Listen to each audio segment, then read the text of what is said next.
17 के पहले गरीब का राशन समाजवादी पार्टी के गुंडे हजम कर जाते थे। किसी गरीब को राशन नहीं मिलता था। किसी भी जिले का जो जितना बड़ा माफिया था, जितना बड़ा गुंडा था, वह समाजवादी पार्टी का शागिर्द था, उनका पदाधिकारी था।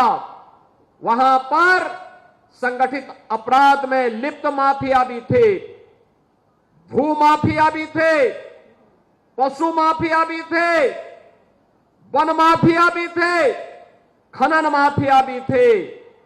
एक एक कोई भी माफिया किसी भी क्षेत्र का होगा, वह समाजवादी पार्टी से प्रदेश के अंदर जुड़ा हुआ था। और परिणाम क्या था? ये माफिया की पैरेलल सरकार चलती थी।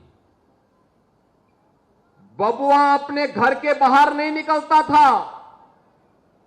बबुआ 12 बजे सो के उठता था और प्रदेश की जनता पिसती थी।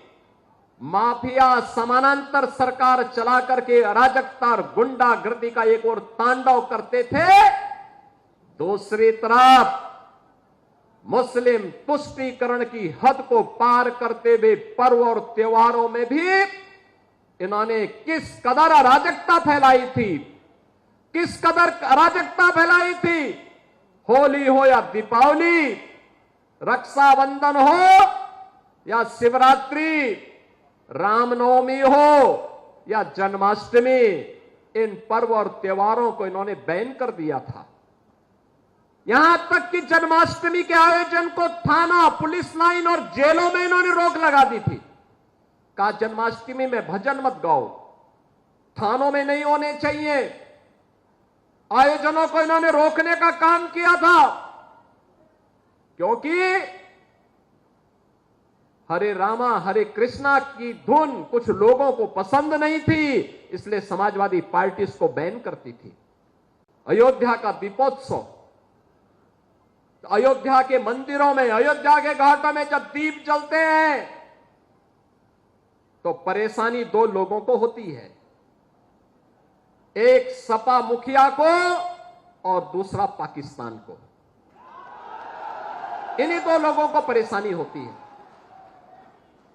क्योंकि इन्हें मालूम है कि अयोध्या में जलने वाला एक एक दीप अयोध्या ही नहीं प्रदेश और देश को तो रोशन करेगा, लेकिन जो मानवता के लिए कैंसर बन चुका है ये पाकिस्तान, इसका नेस्तनाबूद भी करने की सामर्थ्य रखता है।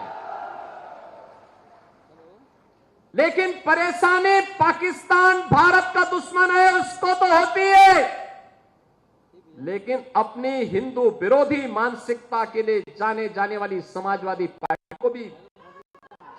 पार्टी को भी परेशानी होने लगती है। आज अयोध्या दुनिया की सुंदरतम नगरी बन रही है, तो अयोध्या के दीपोत्सव से जिनको परेशानी होती थी उनको तो अब परेशानी होगी कि अयोध्या कैसे सुंदर हो गई है, क्योंकि इनको तो वो विवादित ढांचा प्यारा था जिसको राम भक्तों ने नेस्तनाबूद करने का काम कर दिया था। ये राम भक्तों पर गोली चलाते थे। राम भक्तों के खून से जिनके हाथ सने हुए हो, अयोध्या की चर्चा जब वे करते हैं तो बड़ा आश्चर्य होता है।